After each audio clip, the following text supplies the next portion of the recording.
Хөл бөмбөг бол дэлхийн хамгийн өргөн цар хүрээтэй их фанаттай спортын төрөл юм а. Хөл бөмбөгийн дэлхийн аварга шалгаруулах тэмцээнийг сүлд үгүүгээр төсөөлөх боломжгүй. Монголд хөл бөмбөгийн фанатууд болон сонирхогч үзэгчдэд зориулж бүх цаг үеийн хамгийн шилдэг хөл бөмбөгийн сүлд дууны талаар мэдээллийг хүргье. Нэгдүгээрт Дуучин Шакира хөл бөмбөгийн сүлд дууны хатан хаан гэж өргөмжлөхөд буруутахгүй. 2010 онд гаргасан Waka Waka дуу нь одоогоор YouTube-д 4.5 тэрбум үзэлттэй байгаа. Энэ нь хөл бөмбөгийн сүлд дуунуудаас хамгийн их үзэлттэй дуу болж чадсан юм а. Хоёрдугаарт Ricky Martin The Cup of Life 1998 онд Франц улсад зохион байгуулагдсан хөл бөмбөгийн дэлхийн аварга шалгаруулах тэмцээний сүлд дууг хүн бүхэн мэдэх баха. Латин хэв маягийн шингээсэн энэ дуу нь сонсогчдыг суудлаасаа босохгүй байхын аргагүй байдалд хүргэж хөгжөөдөг. 1999 онд Ricky Martin уг дуугаараа Grammy Awards хүртэж байсан юм а. Гуравдугаарт Waving Flag Сомалийн уран бүтээлч Кенаны зохиосон уг дуу нь Сомалийн ард түмэнд урам зориг өгөх зорилготой зохиогдож байжээ. Харин 2010 онд Coca-Cola компани Өмнөд Африкийн бүгд найрамдах улсад зохион байгуулагдсан хөл бөмбөгийн дэлхийн аварга шалгаруулах тэмцээнд зориулж уг дуунд өөрчлөлт оруулан дахин дуулсан. Бүх цаг үеийн хит Waving Flag дуу хөнгөн хяналттай айдас дээр итгэл найдвар хүсэл мөрөөдлийн талаар өгүүлсэн нь сая хүмүүсийн зүрхэнд хоногшиж чадсан мөлий. Дөрөвдүгээрт You Will Never Walk Alone 1963 оны энэ дуу нь Ливерпул болон Селтик багийн сүлд дуу бөгөөд дэлхийд даяарх хөл бөмбөгийн хөгжөөн дэмжигчдийн сэтгэлийг хөдөлгөж нулимсыг нь унгааж чаддгаараа алдартай. Ялангуяа дэлхийн аварга шалгаруулах тэмцээнд дууссаны дараа дахин 4 жил энэ гайхалтай тэмцээнийг хүлээх болсон фанатууд нь энэ дууг сэтгэлээ уяаран сонсож дуулах дуртай юмсанжээ. 5-дугаарт Seven Nation Army White Stripes гэх Америкийн рок хамтлагийн 2003 онд гаргаж байсан Seven Nation Army дуу дэлхийд дахин алдартай болж чадсан. Тухайн дуу эхлэхдээ л бөмбөрийн цохилт гитарын шилжилт нь хүнд эрч хүчийг мэдрүүлж олон фанатуудыг дөргиж чаддаг. 2018 оны хөл бөмбөгийн дэлхийн аварга шалгаруулах тэмцээний арга хэмжээний гол дуу болсон байдаг.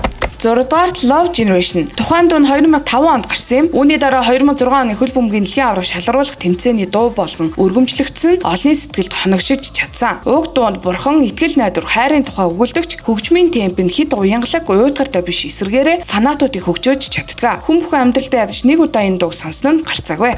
7-дугаарт Shakira дуучны La La La тухайн дуу нь 2014 оны хөл бөмбөгийн дэлхийн аварга шалгаруулах тэмцээнд зориулагдсан бүтээсэн. Энэ нь Shakira-гийн FIFA-гийн дэлхийн аварга шалгаруулах тэмцээний дууг дуулсан 2 дахь тохиолдол байсан юм а. Бөмбөр хөгжмөөр тулгуурлан dance pop жанрын өндөр хэмнэлттэй энэхүү дуунд зөвхөн хөл бөмбөг төдийгүй дэлхийд дахин олон сая сонсогчдын хайртай бүтээл болж чадсан. Одоогоор YouTube платформ дээр 1.3 тэрбум үзэлт авсан бөгөөд жил бүр энэхүү тоо нэмэгцээр байна. 8-дугаарт The Nights Шведийн алдарт DJ продюсер Avicii-гийн 2014 онд гаргасан The Nights дуу амьдралын ухаарал болоод зоригтой алхам хийх тухай өгүүлдэг. The Nights дуу нь e-спортын алдарт FIFA 15 тоглоомын албан ёсны дууны жигсаалтад багтснараа хөл бөмбөг болон тоглоом сонирхчдын дунд маш алдартай болсон юм а. Энэ дуу FIFA цуврал тоглоомын түүхэндх хамгийн дурсамжтай шилэг дуунуудын нэгээр зүй ёсоор үнэлэгддэг. 9-дүгээрт Heat Waves Британийн Glass Animals хамтлагийн Heat Waves дуу зөвхөн электрон хөл бөмбөгийн тоглоомын хорхойтнуудад төдийгүй дэлхийд даяар алдартай болж чадсан. 2020 онд гарсан энэ дуу нь FIFA 21 электрон хөл бөмбөгийн тоглоомын дууны жигсаалтад орсон. Улмаар уг дуу нь TikTok дээр тархаж эцэст нь Billboard Hot 100 чартын 1-р байранд ороход гол түлхэц болсон юм а. Тоглоом гарсны дараа нэр хүнд нь эрс өссөн нь Heat Waves дууг дэлхийд даяарх FIFA тоглогчдын домогт сүлд дуу болгосон.